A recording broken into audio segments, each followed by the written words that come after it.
안녕하세요. 얼마 전 이혼 소송을 시작한 30대 여성입니다. 남편과 저는 어머니 지인의 소개로 만났습니다. 어느 날 어머니께서 이 남자 좀 한번 만나보라며 저에게 남편의 사진을 들이미셨어요. 실물은 어떨지 몰라도 사진으로 보기엔 나쁘지 않더라고요. 제가 당시 어떤 남자 연예인에 푹 빠져 있었는데 언뜻 보면 그 연예인 얼굴도 닮은 것 같고 소개팅을 하러 나가는 자리였으니 외모를 무시할 수는 없잖아요. 어머니께선 그 밖에도 뭐하는 남자고 어떤 집안이고 여러 가지 이야기를 하셨지만 그런 건 솔직히 크게 귀담아 듣지는 않았습니다. 잘 될지 안 될지도 모르고 어머니 지인이 주선하는 자리였는데 개차반을 데려다 놓진 않겠지. 단순하게 그렇게 생각했어요. 그렇게 만나게 된 남편은 생각과는 많이 다른 외모를 가지고 있었습니다. 못생겼다는 뜻이 아니라 사진 속 이미지와 달랐지요. 사진에서는 약간 차갑고 도시남자 같았는데 막상 만나보니까 둥글둥글하니 어른들이 좋아하겠다 싶더라고요. 한마디로 제 스타일은 아니었습니다. 하지만 남편 성격이 참 좋더라고요. 생긴 것처럼 성격도 모난 구석이 없었고 상냥한 말투의 배려가 몸에 배어있는 것 같았습니다. 무엇보다 저는 영화광이라고 불릴 만큼 영화를 좋아하는데 남편도 그렇더라고요. 첫 번째 데이트를 마치고 집에 돌아와 남편이 추천해 주었던 영화들을 보게 되었는데 어쩜 취향이 그렇게 비슷하던지요? 이 남자다 싶었네요. 그렇게 저희는 3주 만에 사귀는 사이가 되었습니다.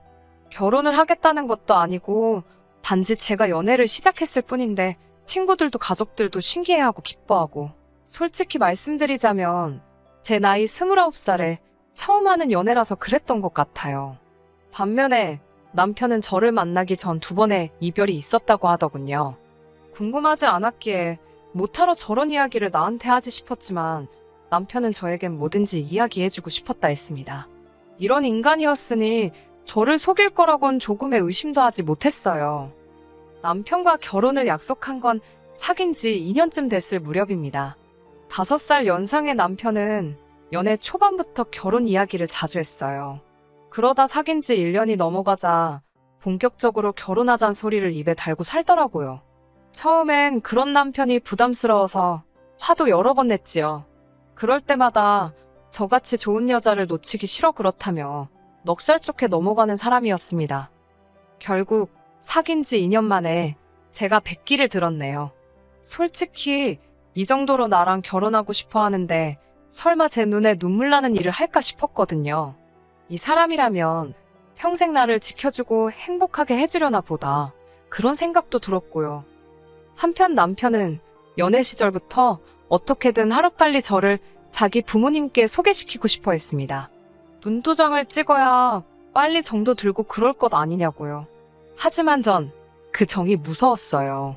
남녀 사이가 한치 앞을 모르는데 괜히 정이라도 들었다가 헤어지게 되면 저희 둘뿐만 아니라 양쪽 부모님까지도 상처를 받으실 게 뻔했으니까요. 결국 본격적으로 결혼 이야기가 오가고 나서야 처음으로 아버님 어머님 댁에 인사를 드리러 갔습니다. 친정 어머니께서 가면 가만히 목성마냥 앉아있지 말고 눈치껏 움직이라고 하셨는데 지금 생각해보면 저보다 친정어머니가 더 긴장을 하셨던 것 같네요. 빈손으로 갈 수 없었으니 홍삼 세트와 제철 과일을 준비했고요. 첫 만남 치고 분위기는 나쁘지 않았어요. 회사를 다니시다 은퇴하셨다는 아버님은 말수가 없으셨는데 남편 말로는 매사 무덤덤하신 분이라 했어요. 한편 어머님께서는 평생을 전업주부로 사셨고 현재는 봉사활동 다니는 게 낙이라고 하셨습니다. 두 분은 제가 순하고 고분고분해 보여서 마음에 든다고 하셨습니다. 여자는 모름지기 그러면 제일인 거라고 칭찬도 해주셨는데 왜인지 기분이 좋지만은 않았네요. 남편에게는 3살 터울의 형이 있었는데 그 형과는 결혼 전까지도 만나지 못했습니다. 2-3번의 기회가 있긴 했지만 매번 당일날 회사에 일이 생겼다던가 갑자기 급한 일이 생겼다던가의 이유로 취소가 되었거든요. 저도 그렇고 남편도 그렇고 다들 일을 하던 사람들이니까 다시 약속을 잡는 일도 쉽지가 않았고요. 어머님 아버님께선 아주버님하고는 차차 친해지면 되지 않겠냐며 너무 신경 쓰지 말라 하셨습니다. 그렇게 유야무야 넘어가서 결혼식장에서 처음 만났어요. 남편과 아주버님의 사이는 좋은 편이었지만 연애 때부터 남편이 제 앞에서 아주버님 이야기를 한 적은 거의 없었습니다.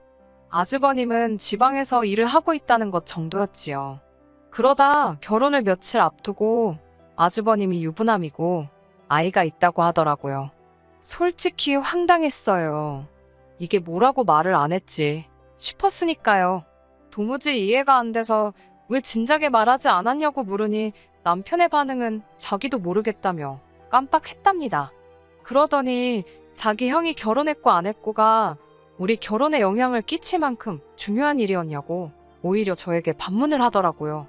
그렇게 물어오니 저도 달리할 말은 없었습니다만 그래도 기분이 나쁘고 찜찜하더군요. 아무튼 무사히 저희는 부부의 연을 맺게 되었습니다. 앞으로 남편과 저 둘이서 잘 먹고 잘 살면 될 줄 알았지요. 그런데 식을 올리고 얼마 되지 않아 어머님 때문에 크게 감정이 상하는 일이 있었습니다. 신혼여행에서 돌아온 날이었습니다. 아침에 친정 아버지가 갑자기 쓰러지셨다는 소식을 들으면서 비행기를 탔던 상황이라 제 마음은 한시가 급하고 바빴지요. 원래 계획대로라면 시댁으로 먼저 향했겠지만 솔직히 그런 계획은 안중에도 없었습니다. 저는 남편에게 시댁에 연락드리라고 했고 그리고는 얼마나 서둘렀는지 기억도 잘 안 나요. 알고 보니 아버지는 원래도 심한 저혈압이셨는데 근래의 사업 때문에 신경 쓰실 일이 많다 보니 순간 정신을 잃으셨던 모양입니다. 다행히 직원들이 옆에 있었기에 바로 병원으로 이송되셨고요. 아버지가 괜찮으신 걸 확인하고 나서도 한동안 놀란 가슴이 진정이 되질 않았습니다. 아버지는 집으로 가시겠다고 고집을 피우셨고 그렇게 저희는 친정으로 향했습니다. 남편에게 어머님이 뭘 하시냐니까 알겠다고 하셨다고 하길래 저는 다 괜찮은 줄 알았어요. 그렇게 남편과 함께 친정에서 하루를 쉬고 이튿날 시댁으로 향했습니다. 시댁에 도착했더니 어머님께서 저를 본체만 채 하시더라고요. 저희 여행이 어땠는지 그런 건 고사하고 사도는 어떻냐, 괜찮으시냐도 한마디 물어보지 않으셨습니다.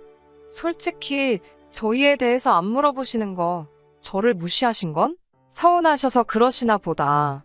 그러실 수도 있지 싶었어요. 하지만 저희 아버지가 병원에 계셨다는 걸 아시면서 괜찮으신지 한마디 물어봐주지 않으시니 저도 사람인지라 기분이 상하더라고요. 저도 그래서 아무 말도 안 하고 있었습니다. 아버님과 저 그리고 남편이 어색하게 거실에 앉아 있었고 어머님은 찬바람을 쌩쌩 내뿜으시며 괜히 거실을 왔다 갔다 하시더니 안방으로 쏙 들어가시곤 방문을 쾅 닫아버리셨습니다. 제가 안방을 노크하며 어머님께 괜찮으시냐고 배는 안 고프신지 외식하는 게 어떠실지 여러 가지를 여쭤봤습니다만 아무런 말씀도 없으셨고요. 난처한 제가 남편에게 어떻게 좀 해보라니까 제가 저지른 짓이니 저더러 수습하랍니다. 그 말을 듣는데 정이 뚝 떨어지더라고요. 장인어른이 쓰러지신 게 제가 저지른 짓인 거냐고 따지고 드니 그럴 정신이 있으면 자기 어머니부터 달래드리라는 거예요. 어이가 없어서 한마디 싸붙이려는데 갑자기 안방문이 확 열리더니 어머님이 나오셨습니다. 저를 노려보시더니 엄청 서럽다는 듯이 엉엉 소리를 내시며 울기 시작하셨습니다. 저더러 이제 와서 못하러 왔냐고요. 당혹스러웠지만 저도 모르게 죄송하단 소리가 절로 나왔습니다. 어머님께선 당신이 저희 오는 날에 맞춰서 음식도 잔뜩 만들고 했는데 저희가 친정으로 내빼서 너무 서러우셨답니다. 내빼다니 말씀이 심하시다 싶었지만 혹시 남편이 설명을 똑바로 안 했나 싶어서 저희 아버지가 저혈압으로 쓰러지셔서 걱정이 돼서 먼저 가게 되었다고 모르셨냐고 조심스레 물었어요. 그러자 안다고 잘 알지만 저혈압으로 죽는 사람이 세상에 어디 있냐입니다. 그래서 네 아버지 죽었냐입니다. 멀쩡하지 않냐고요.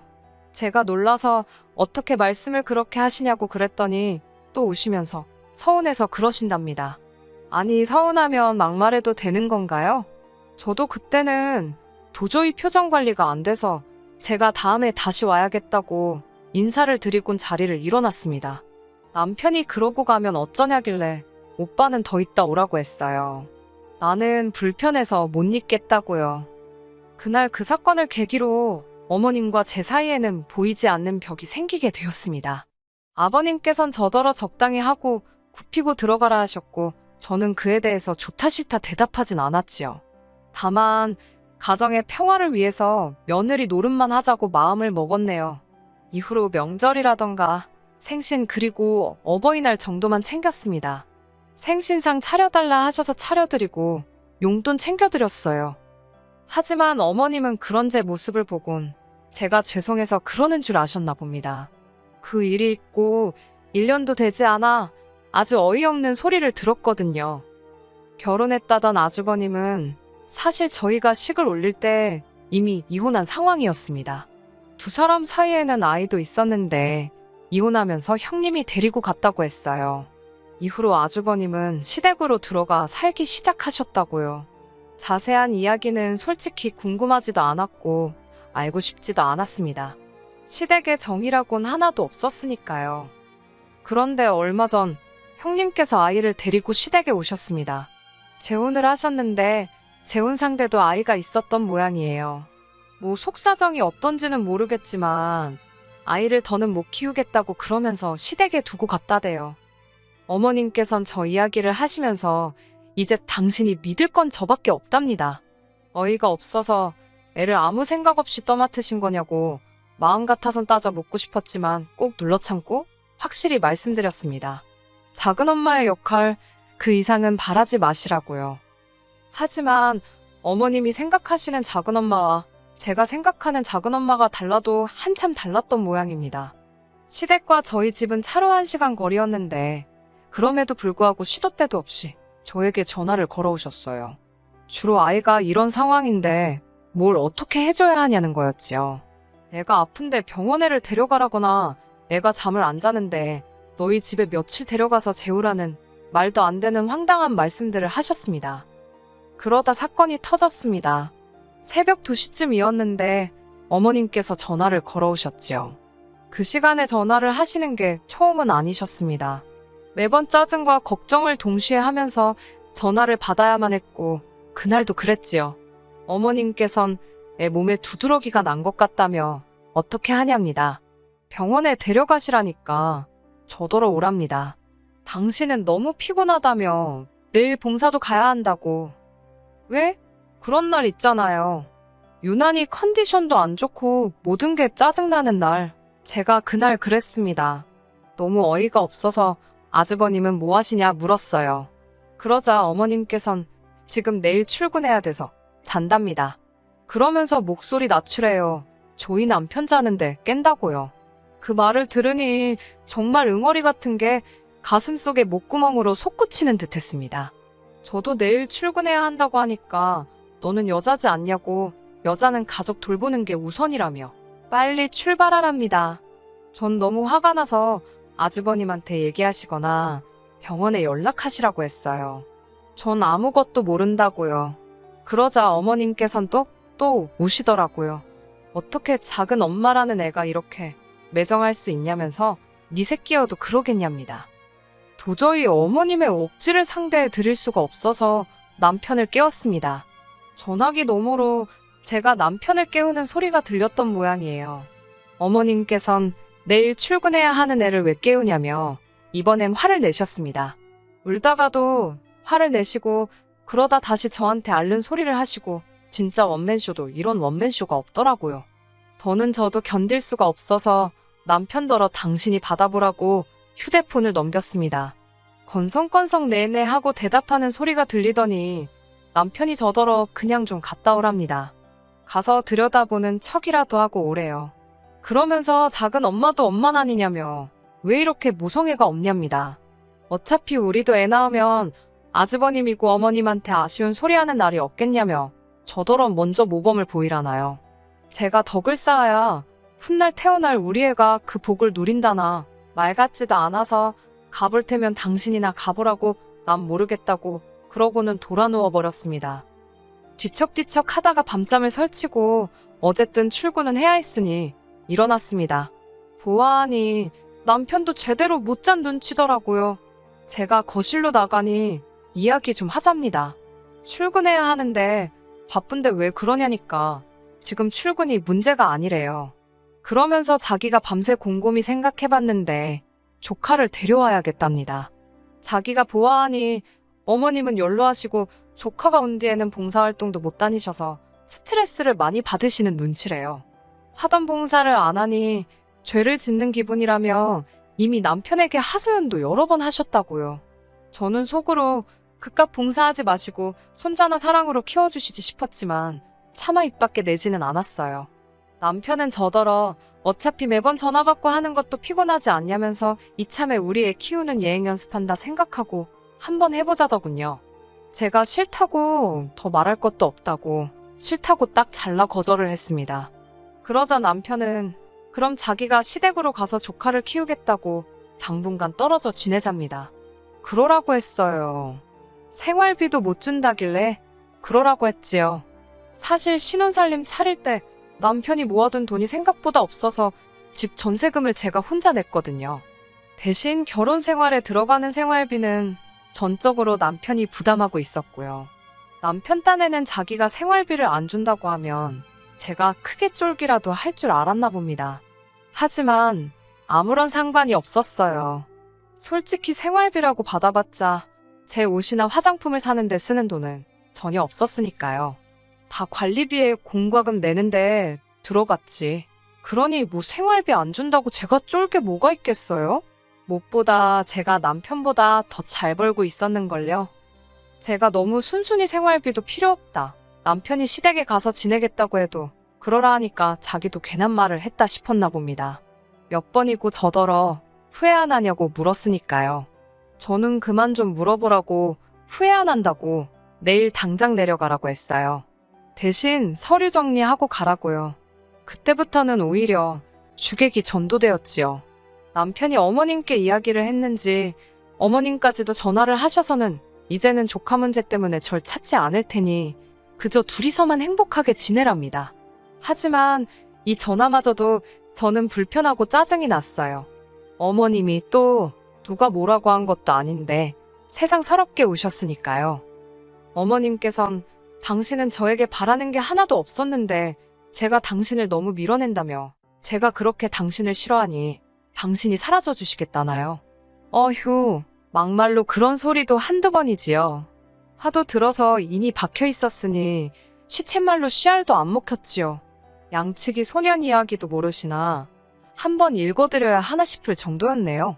더 화가 났던 건 남편은 또 어머님이 그렇게 말씀하신 걸 알고는 너는 시어머니를 뻑하면 울리냐며 진짜 인정머리 없다고 저를 못된 인간 취급을 하더라니까요.